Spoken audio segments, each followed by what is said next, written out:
ఆంధ్రప్రదేశ్లోని ప్రముఖ విద్యా సంస్థ అయిన ఆచార్య నాగార్జున విశ్వవిద్యాలయంలో రేపటి నుంచి ఒక కీలక కార్యక్రమం ప్రారంభం కానుంది. విద్యార్థులను పరిశ్రమల అవసరాలకు అనుగుణంగా తీర్చిదిద్దే లక్ష్యంతో విద్యా పరిశ్రమల సమ్మేళనం 2026 నిర్వహించబోతున్నారు. ఈ సమ్మేళనం మార్చి 5 నుంచి 7 వరకు 3 రోజుల పాటు జరుగుతోంది. ఈ కార్యక్రమంలో భాగంగా విశ్వవిద్యాలయం ప్రాంగణంలో 50 స్టాల్స్ ఏర్పాటు చేస్తున్నారు. దేశీయ, అంతర్జాతీయ పరిశ్రమల నుంచి భారీ స్పందన రావడం విశేషం.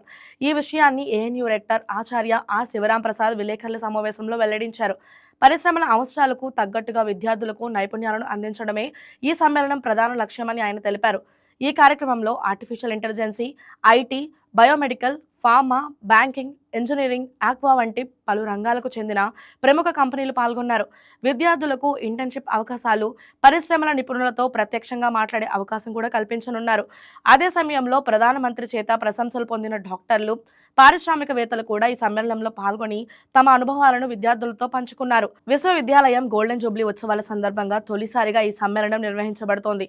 భవిష్యత్తులో నాగార్జున విశ్వవిద్యాలయం ఇలాంటి సమ్మేళనాల హబ్గా అభివృద్ధి చెందాలని అధికారులు లక్ష్యంగా పెట్టుకున్నారు. ఆచార్య నాగార్జున యూనివర్సిటీ స్టార్ట్ అయ్యి మీ అందరికి తెలుసు కదా, 76 జాగీర్ హుస్సేన్ గారు ఫక్రుద్దీన్ అలీ మహమ్మద్ గారు ఇనాగ్రేట్ చేశారు.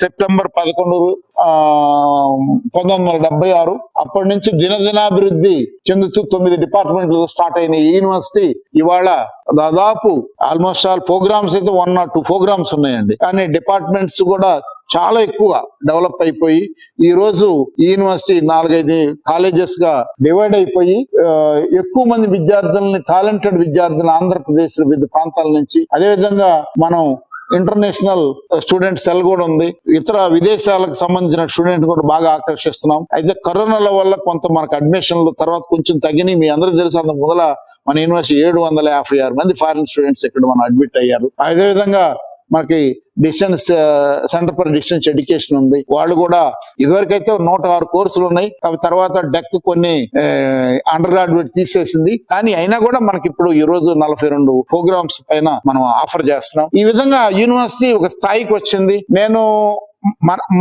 ఆచార్య నాగార్జున గొప్పదని చెప్పను, కానీ ఇంత ఇన్ఫ్రాస్ట్రక్చర్ ఉన్న, మోడర్న్ ఇన్ఫ్రాస్ట్రక్చర్ తోటి ఉన్నటువంటి యూనివర్సిటీ మాత్రం ఆంధ్రప్రదేశ్ లో లేదు. మిగతా అన్ని పెద్ద యూనివర్సిటీలు ఉన్న ఆంధ్ర యూనివర్సిటీ అవన్నీ ఎందుకంటే పాతబడిపోయిన స్ట్రక్చర్స్ పాయింట్ ఆఫ్ వ్యూ కానీ, ఎస్వి యూనివర్సిటీ కానీ వాళ్ళ అన్ని ఫెసిలిటీస్ తోటి ప్రతి ఏది చూద్దాం ఉన్నా కూడా చాలా మోడర్న్ గా ఉన్నాయి. మన ఆ ఫెసిలిటీస్ తోటి ఈ యూనివర్సిటీ అగ్రగామిగా ఉంది. అందుకని 2026కి ఈ యూనివర్సిటీ 50వ దశలో అడుగు పెట్టిన సంవత్సరంలో, అందుకని 50 సంవత్సరాల సందర్భంగా కూడా ఈ యొక్క అకాడమిక్ ఇండస్ట్రీ పెద్ద సదస్సుని నిర్వహించాలని మేము అనుకున్నాం. దీంతో మొగదండి దీని కింద 50 సంవత్సరాల ఉత్సవాల కింద మేమందరూ కూడా చాలా చాలా ప్రోగ్రామ్స్ చేపడతాం.